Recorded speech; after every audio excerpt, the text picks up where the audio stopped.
This is question 87, and we want to find the complete set of values of x for which x cubed minus 6x squared plus 9x minus 4 over x is greater than 0. Okay, so how are we going to do this? Well, there are two possibilities for when this thing is greater than 0. Either both the top and the bottom are greater than 0, or they're both negative, in which case the negatives will cancel and will still be greater than 0. So we have two possibilities to consider. Let's start with the first one. So for them both to be greater than 0, we need x to be positive and we need this top cubit to be greater than 0. So let's try and factorise this now so that we can work out when this is strictly greater than 0, what does that mean for x? So how are we going to factorise it? Well, often the quickest way to do this is to try and guess what could be a root.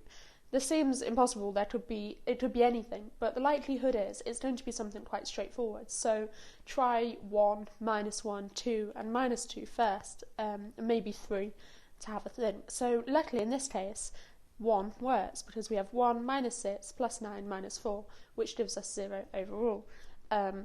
So we have a root x minus 1, and we can work out the quadratic that pairs with this by writing the brackets and then think how are we going to make each term in descending order. So we start with the x cubed. Well, we have an x, so we need to multiply by x squared. Then we also have a minus x squared term. We want minus 6x squared, so we need a minus 5x to get the remaining minus 5x squared. We also then have a plus 5x, so we need another plus 4 to have 9x, and then we have the minus 4 works out there. So we can now factorise this quadratic into x minus 4, x minus 1. So we get something which looks like this, which makes it a lot easier to see what values of x satisfy this. So now we're going to draw a sketch, because this is going to help us with the inequalities. It's often a good idea to sketch a graph.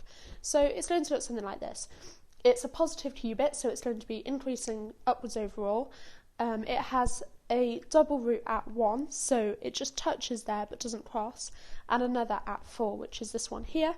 And so we can see that this whole thing is greater than 0 only over here. This is where it's above the x-axis.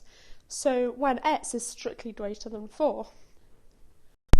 Now let's consider what happens when it's less than 0. So when x is less than 0 and this top is less than 0. We've already factorised it, and this isn't going to change just because we changed the sign, so we can jump straight to this step. Now let's have a look at our graph and work out when it is less than 0. Well, it's less than 0 in all of this bit and all the way down here. So between 1 and 4 and less than 1. Notice that you can't just write this as less than 4, because it's not strictly less than 0 at this point 1.